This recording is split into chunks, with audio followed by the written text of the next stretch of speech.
I bet you didn't know the shocking truths behind some of the most controversial scientific experiments. Throughout history, science has pushed the boundaries of the known world, but sometimes it ventures into the realms of the shocking and the controversial. These scientific endeavors, while groundbreaking, have left an indelible mark on our understanding of ethics and the very essence of humanity. From probing the depths of human psychology to manipulating the building blocks of life, these experiments have sparked outrage, ignited debate, and forced us to confront uncomfortable truths about ourselves.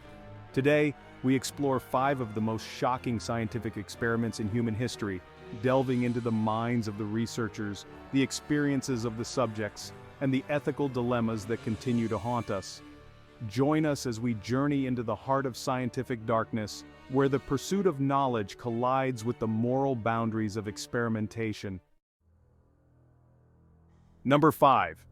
In the summer of 1971, a team of researchers led by psychologist Philip Zimbardo transformed the basement of Stanford University's psychology building into a mock prison. Their goal was to study the psychological effects of power dynamics, but what unfolded over the next 6 days shocked the world. 24 male college students were randomly assigned roles, guards or prisoners, and given minimal instructions on how to behave. Within hours, the experiment took on a life of its own. The guards, dressed in uniforms and armed with wooden batons, began asserting their authority, subjecting the prisoners to increasingly degrading treatment. The prisoners, stripped of their identities and referred to only by their assigned numbers, exhibited signs of extreme stress, anxiety, and emotional breakdown. Some prisoners even began to internalize their roles, becoming submissive and obedient. As the days turned into nights, the lines between reality and simulation blurred, with the researchers themselves becoming caught up in the experiment's disturbing momentum.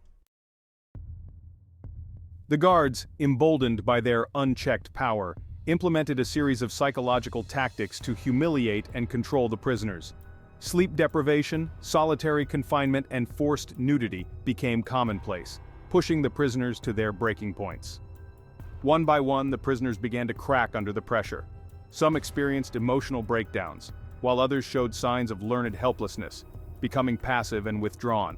The experiment, initially slated to last 2 weeks, was abruptly halted after just 6 days due to the escalating abuse and the psychological toll it was taking on the participants.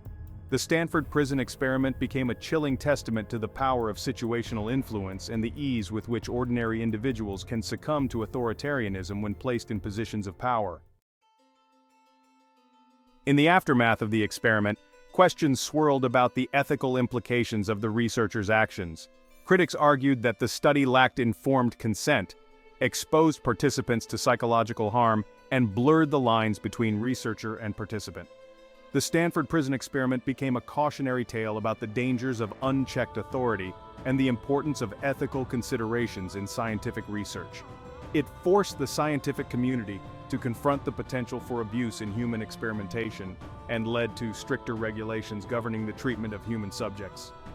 The experiment's legacy continues to spark debate and discussion to this day, serving as a stark reminder of the fragility of human nature and the importance of safeguarding individual rights.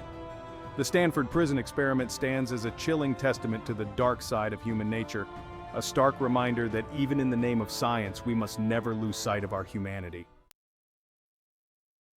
Number 4. In the wake of World War II, as the world grappled with the horrors of the Holocaust, a young psychologist named Stanley Milgram set out to understand the nature of obedience to authority. His experiment, conducted at Yale University in 1961, would become one of the most famous and controversial studies in the history of psychology, revealing a disturbing truth about human behavior. Milgram's experiment involved 3 individuals: the experimenter, a stern authority figure in a lab coat; the teacher, a volunteer unaware of the study's true purpose; and the learner, an actor pretending to be another participant. The teacher was instructed to administer increasingly powerful electric shocks to the learner for each incorrect answer on a memory test. The shocks, ranging from 15 to 450 volts, were fake, but the learner's screams and pleas for mercy were all too real. As the experiment progressed, the learner's cries became more desperate, eventually turning into agonizing screams. Many teachers, visibly distressed, questioned the experimenter about continuing, but the experimenter insisted, using a series of prods to encourage obedience. "The experiment requires that you continue," the experimenter would say, his voice calm and authoritative. Despite their moral objections, and the learner's apparent suffering, a staggering 65% of participants continued to administer shocks all the way to the maximum voltage, simply because they were told to do so by an authority figure. Milgram's findings sent shockwaves through the world, challenging deeply held beliefs about human nature and our capacity for cruelty. The study demonstrated the powerful influence of authority on individual behavior, even when it conflicted with our moral compass.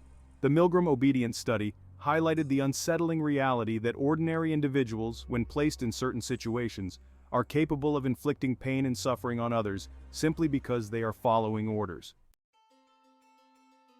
The Milgram obedience study sparked widespread controversy, raising profound ethical questions about the use of deception and the potential for psychological harm in research.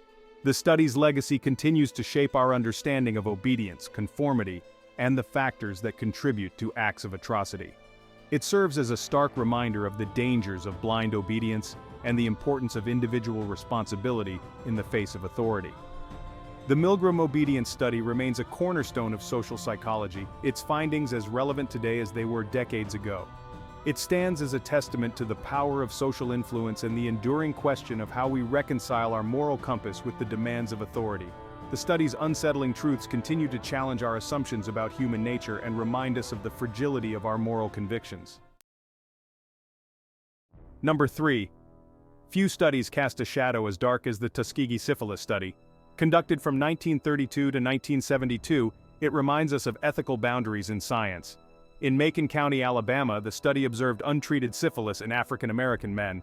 Researchers claimed to study syphilis's impact on African Americans, but their methods were deeply flawed and morally reprehensible. 600 sharecroppers were involved, lured by false promises. The researchers never obtained informed consent. The men were told they were treated for bad blood, not syphilis. The Tuskegee Syphilis Study's most egregious offense was the denial of treatment to the infected men. Researchers withheld penicillin, observing the disease's devastating effects. This decision was driven by a callous disregard for the participants' well-being. They actively prevented the men from accessing treatment elsewhere. Many experienced severe health complications, including heart disease and blindness. In 1972, a whistleblower exposed the study, revealing the horrors inflicted in the name of science. The public outcry following the Tuskegee Syphilis Study's exposure was immediate and immense. People were horrified that such a morally bankrupt experiment could take place in a nation that prided itself on freedom and equality. The study became a symbol of scientific malfeasance and racial injustice in medical research. The government took steps to address the wrongdoings, offering apologies and financial settlements to the surviving participants and their families. In 1974, the National Research Act was passed, establishing regulations for the protection of human subjects in research and requiring informed consent for all participants. Despite these measures, the Tuskegee Syphilis Study left an indelible mark on the scientific community and the nation's conscience.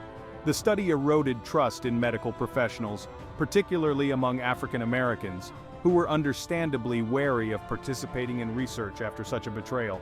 The Tuskegee Syphilis Study serves as a chilling reminder of the potential for scientific ambition to be twisted into something monstrous when ethical considerations are ignored. It underscores the importance of informed consent, patient autonomy, and the fundamental respect owed to every individual participating in scientific research. Number 2. In the annals of scientific exploration, some journeys take us to the very heart of what it means to be human. The year is 1939, the place, Iowa. At the University of Iowa, a study commenced that would later become known as the Monster Study. Its subjects? 22 orphaned children unaware they were about to play a part in an experiment that would spark decades of controversy.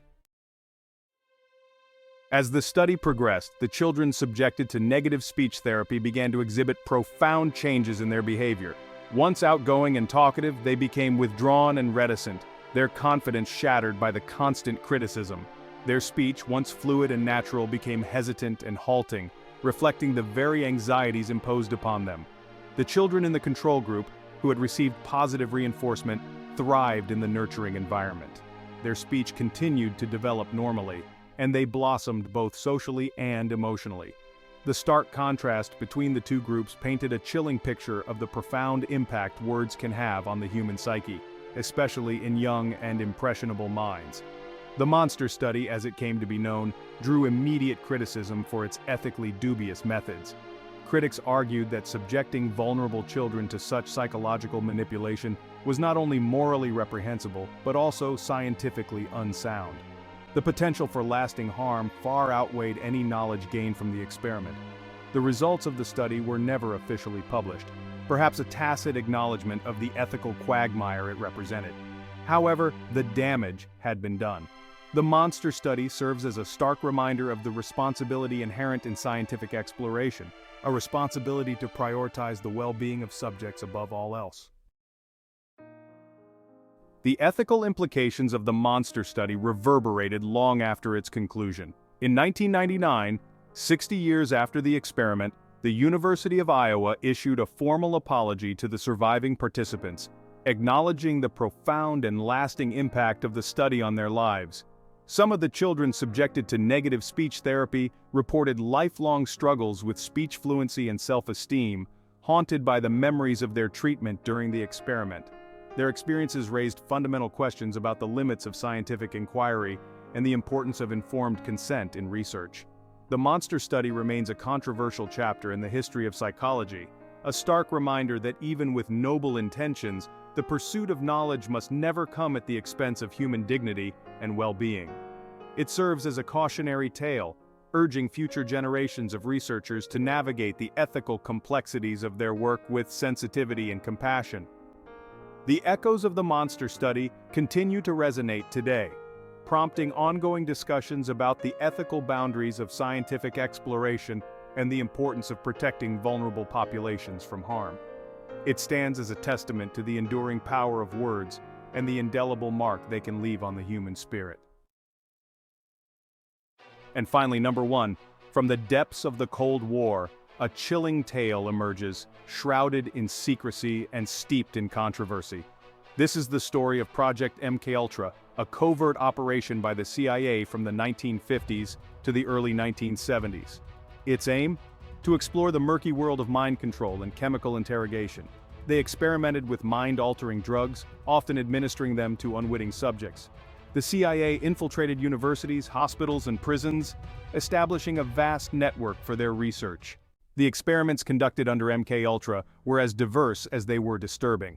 Researchers subjected individuals to sensory deprivation, hypnosis, electroshock therapy, and even psychic experiments. One notorious experiment involved administering LSD to unsuspecting CIA employees. The experiment went horribly wrong, causing severe psychological distress. Many records were destroyed in 1973, but enough survived to reveal a chilling picture.